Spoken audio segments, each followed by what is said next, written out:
So here's a bit more of that map I was working on yesterday.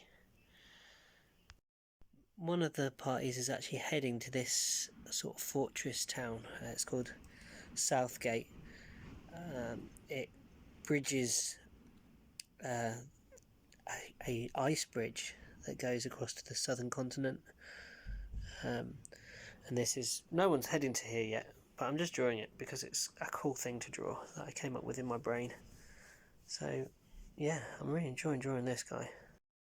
Alora also had these Kinder Surprise treasure chests. I'm going to turn this one into a mimic, I think. And this one I'm just going to make into a stone chest. So I've used a stone effect spray paint on it that we got given to give it a nice rough texture. And I think I'm going to actually paint over it again because we've got gaps here where the plastic's showing through. And then, yeah, and then paint it up to be like a stone, dwarven stone chest tomb type thing. And then obviously for this one, mimic, I'm going to have to fix open and make teeth. It's quite a funny little thing. Such small things can make you feel really at peace. So clean washing, a pad, a paper and a pencil, and this warm little house against the storm that's raging outside. It's really blowing up a gale today. It's just so wonderful, just incredibly beautiful thing to have. And all my gadgets and gizmos over here from my studio, they make me pleased just to look at them, even if I'm not playing them, but playing them is good too. But just I don't know, I'm so peaceful. And after the couple of days last week where I was feeling miserable, and I always know this is going to come after, so I just keep telling myself, this too shall pass, this too shall pass, this too shall pass. But while you're in it, it's so difficult to see your way out of it. Even kind of remember what it felt like to not feel like that when you're feeling bad. Yeah, it is tough. And I understand people with long-term depression and stuff must really, really, really be in a really sorry place. My heart does go out, and I just try and spread my little bit of love when I'm feeling good, and try and give that out to other people. Speaking, chatting, talking, giving them tips, hints, pointing at the moon, showing them the path maybe, and things that I do to get better. Anyway, must put this washing away. Oh, by the way, blue jeans? Also, just thought of something that is kind of inspiring in a way. Through all this, there are people who have interests, genuine interests, be it books, be it painting, be it art of any kind, creative writing, anything like that, music. And in these crazy COVID times, those people have, despite what their career might be, doing, you know, they could be frontline NHS workers, they could be people like myself on furlough for 10 months, they could be supermarket shelf stackers, all those kind of people. They seem to have had a sort of, I don't know, like almost like an unconscious, let's make the best of a bad situation type thing.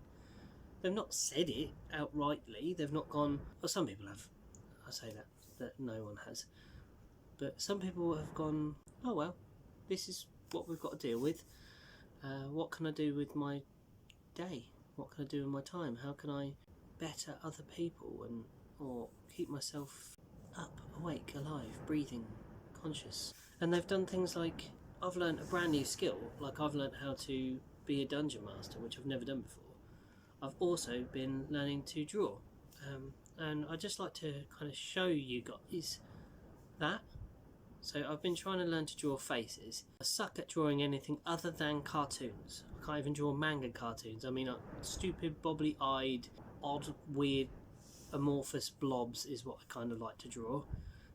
It's always been my style. It's just what I like. It's easy to draw, and no consistency throughout it either. So I can never draw the same character twice. They're always just completely original because I don't have that much skill with a pen. So, or whatever I'm doing, I say a pen. So I'm going to show you some drawings of what I've been doing. Here they go.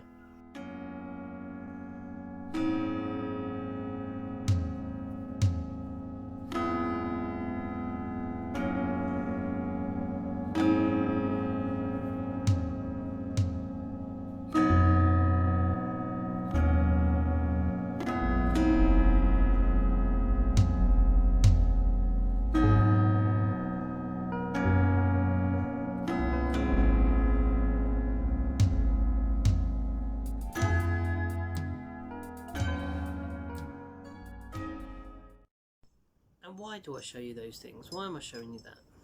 I'm showing you that because I've kind of trying to express how there is a sense of this is happening, this is the narrative, this is the global meta-narrative that is controlling all things and all peoples everywhere.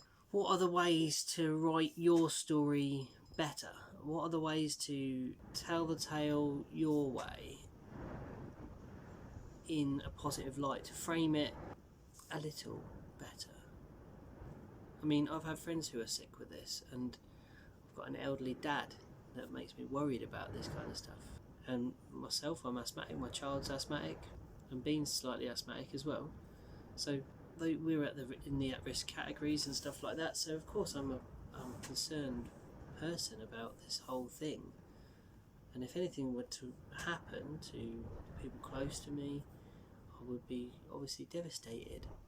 But while we're at this moment, while I'm finding it hard to put into words, whilst we are safe, and whilst we are well, and whilst we are living, breathing human beings doing with all the capabilities that we have inside of us, why don't we make the fucking most of it, basically, and really excel at using this thing in here to communicate with the thing that's pervades all things, with the spirit, with like living and being and the ever-flowing state of energy, prana, whatever you want to call it, magic, and whatever it is that pervades all things, and attach and connect with those things.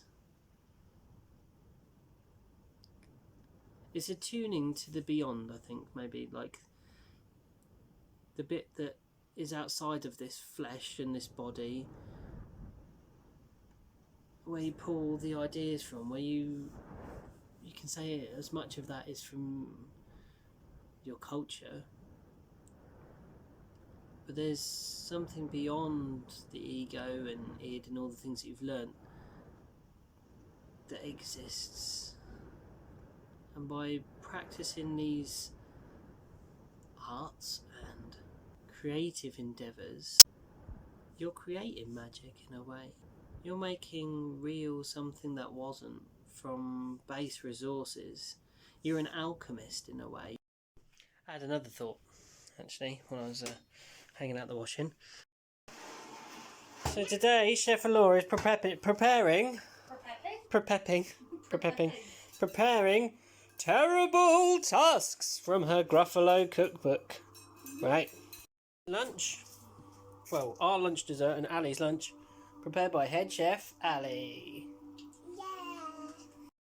It's making me think of summertime, Alora. Thank you for making these. Mmm. Mmm. On this cold, windy day,